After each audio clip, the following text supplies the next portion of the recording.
జనసేన ఆవిర్భావ సభపై మంత్రి నారా లోకేష్ ట్వీట్ చేశారు. జనసేన పార్టీ 12వ ఆవిర్భావ దినోత్సవం సందర్భంగా పవన్ కళ్యాణ్ నేతలు కార్యకర్తలకు శుభాకాంక్షలు తెలిపారు లోకేష్. ఆంధ్రప్రదేశ్ ఆర్థిక సామాజిక అభివృద్ధికి జనసేన చిత్తశుద్ధితో పనిచేస్తుందని లోకేష్ ట్విట్టర్లో పేర్కొన్నారు. రాష్ట్రాభివృద్ధిలో జనసేన పాత్ర కీలకమన్నారు. అలాగే జనసేనకు ప్రకాశవంతమైన భవిష్యత్తు ఉంటుందనడంలో ఎటువంటి సందేహం లేదని మంత్రి చెప్పుకొచ్చారు.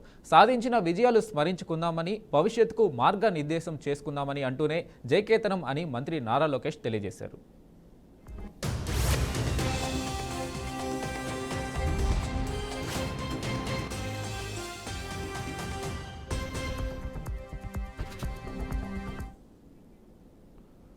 ఓఎంసీ కేసులో సీజ్ చేసిన 53 కిలోల బంగారు నగలు పాడైపోతున్నాయని, వాటిని తమకు అప్పగించాలని గాలి జనార్దన్ రెడ్డి చేసిన విజ్ఞప్తిని తెలంగాణ హైకోర్టు తోసిపుచ్చింది.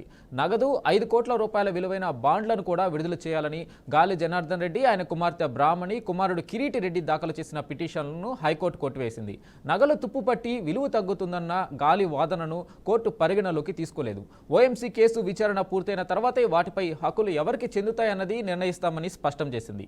అక్రమ మైనింగ్ ద్వారా 884.13 కోట్ల రూపాయల ప్రజాధనాన్ని కొల్లగొట్టారని సిబిఐ కేసు నమోదు చేసిందని, నేరపూరిత సొమ్ముతో కొన్ని నగలపై ఈడీ కూడా హక్కులు కోరుతుందని కోర్టు పేర్కొంది. ఈ దశలో సీజ్ చేసిన వాటిని అప్పగించడానికి ఉత్తర్వులు ఇవ్వలేమని తేల్చి చెప్పింది.